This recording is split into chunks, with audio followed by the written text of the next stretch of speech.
Hi everyone, and welcome to Paper Pumpkin Week here on Creative Chelsey. Today I am sharing with you my third alternative card using the November 2023 Paper Pumpkin Kit called Warm Wishes. This festive kit creates 8 treat boxes, 4 in 2 different designs. These are the intended projects that you can make with the kit. They are so cute and include some treat bags that you can fill and slide inside the little treat boxes. If you would like to watch me unbox the kit and create these boxes or see any of my other alternative cards, you can click on the playlist in the top right corner. Today's card uses the scrap roof from yesterday's card along with stamping and coloring to create a fun, festive color scheme. If you are new to Paper Pumpkin and are interested in getting your own monthly crafting kit, you can subscribe using the link in the description below.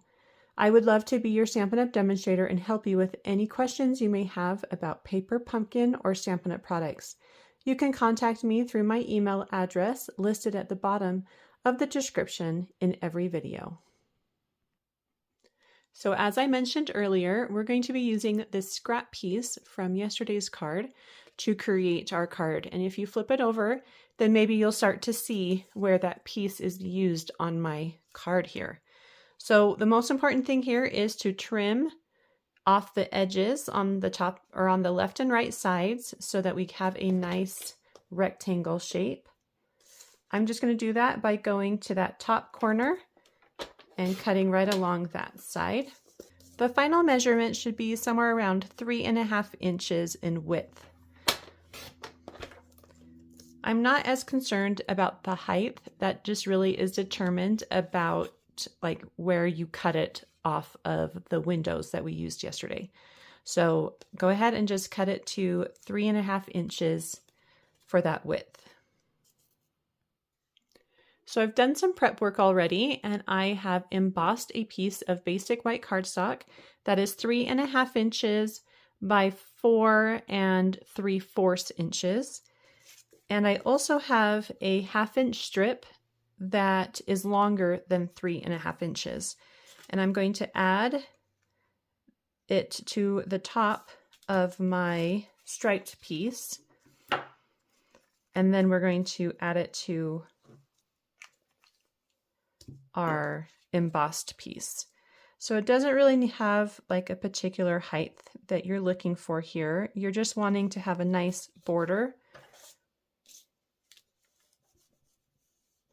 for that edge, and then we'll trim it once it's on our embossed piece, because then we can use the edge of that white paper to make sure it's nice and straight.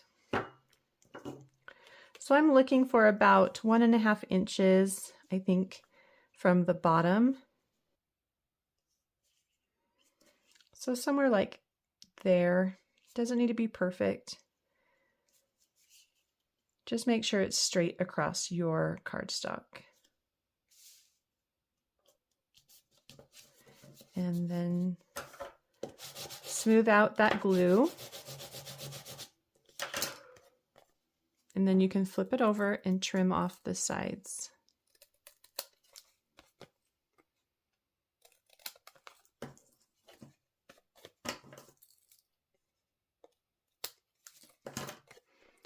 So it looks something like this. I'm going to wait to add it to my card base until I have everything else on, just in case I need to do any more trimming. So one of the fun pieces I created for this card was this row of presents. And so I have a piece that's 3.5 inches by whatever height, and you're going to take the little present stamp and some Memento black ink, and you're going to start creating a row of presents. And you want to make sure that there's at least a little area of each present that is touching the previous one. So they don't have to be perfect. I like to kind of start from the middle and then work my way out. They can be up a little bit or angled slightly.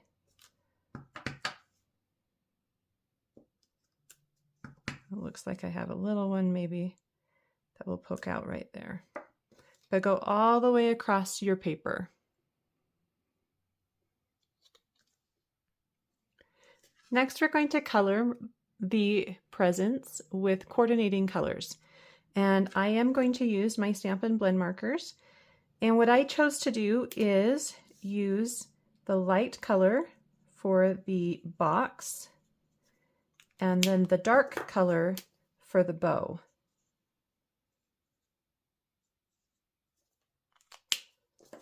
Just like that.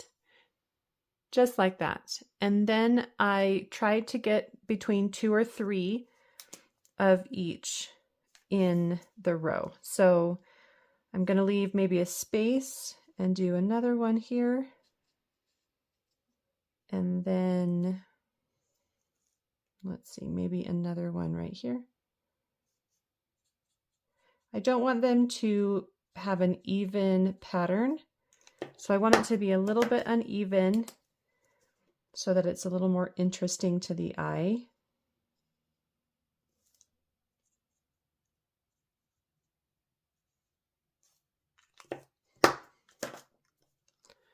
So you can kind of see what it looks like with those yellows.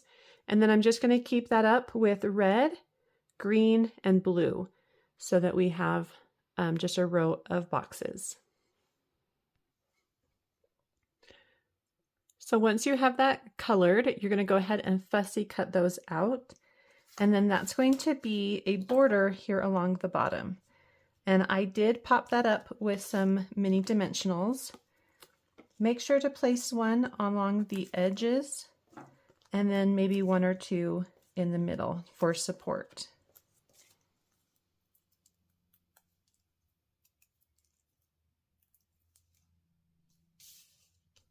And that will just hide the raw edge of the Mossy Meadow pattern paper.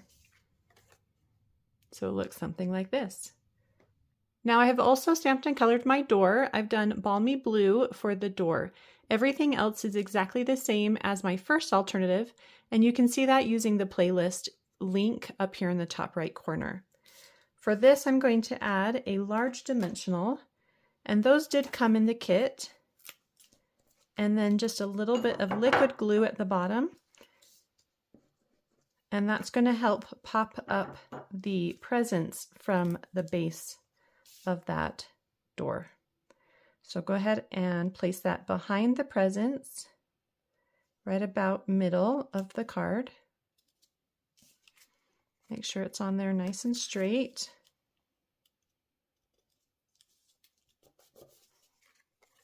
You can see all those layers. For the greeting, I took both of the greetings from the kit and I combined them. So if you look at special delivery, I added the from our home to yours underneath it to get this greeting. And you can do that just easily by only inking up the text that you want to stamp. And then I'm going to wrap around the base of this about 24 inches of ribbon. Was that how much? Let me think. Yeah. So that I can wrap it twice. I'm going to do it here on the right side. So once and again. Tie a knot and then you can tie a bow.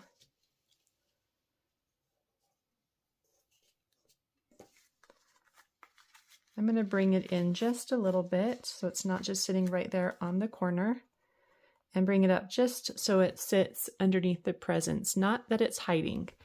Okay.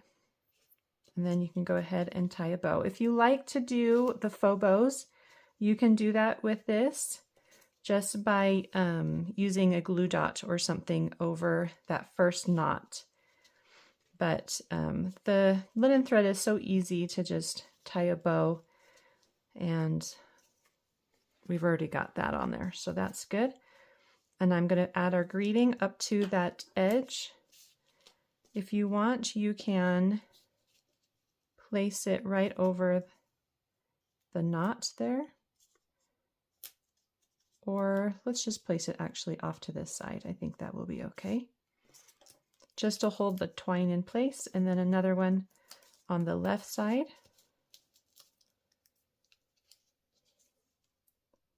And that just goes right there. Really quick and easy.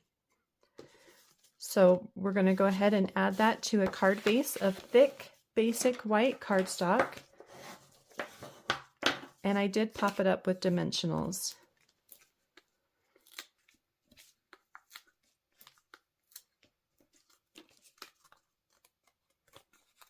I stamped the greeting in Mossy Meadow, which was the ink that came in the kit. So only other ink you need is the Memento Black and then something to color your images. If you are using stamping blends, then you need to use Memento Black. But if you're using something else, you can really use any color. And your card is all done. Well, I hope you enjoyed watching me create this colorful and festive card today. If you're interested in seeing written instructions or close-up images on how I created this card, you can visit my blog, creativechelsey.com. If you would like to subscribe to get your own paper pumpkin kit, please do so using the link in the description box below. Thanks so much for watching. Have a creative day. Bye.